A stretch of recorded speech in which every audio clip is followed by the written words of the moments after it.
always tell a young person who's interested in the religious life of any kind, will it make you happy?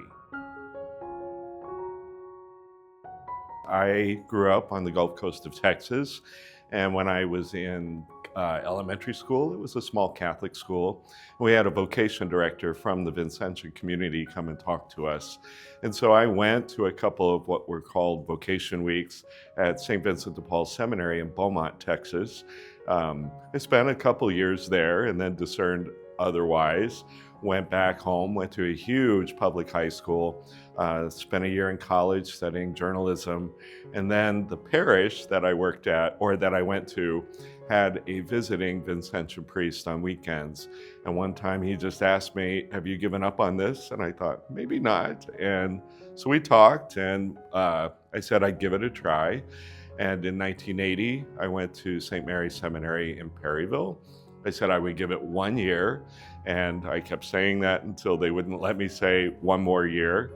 I went to novitiate in New Orleans, took my final vows there, 1984, got very involved with all kinds of different ministries, went to St. Thomas Seminary in Denver, and then in 1989, I was ordained a priest, went to Cape Girardeau for my first assignment, and as far as I know, I'm still ticking. When I was a novice in New Orleans, we lived in the St. Thomas projects. It was a very volatile time in terms of poverty.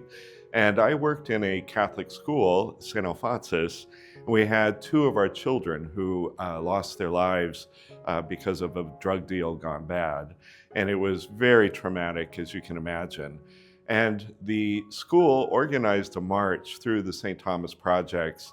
We had a sister Martha Milner, playing trumpet, and she led us in "The Lord Hears the Cry of the Poor."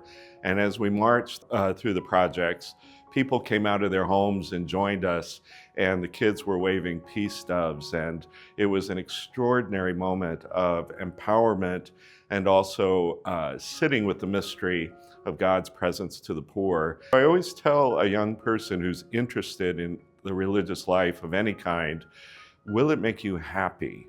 Because in a sense, without wanting to sound kind of flippant, God doesn't need another priest, brother, sister, monk, or nun. God can do things. He doesn't need us in a way to run the world, but he wants us to be happy. I found extraordinary happiness as a Vincentian, and so I always ask someone interested, what are you looking for, and how can we help you find happiness that's God-centered, but also centered in the love of God's people? God wants us to be happy, which is why he sends us into the world to help others find their way and teach us how to take care of each other.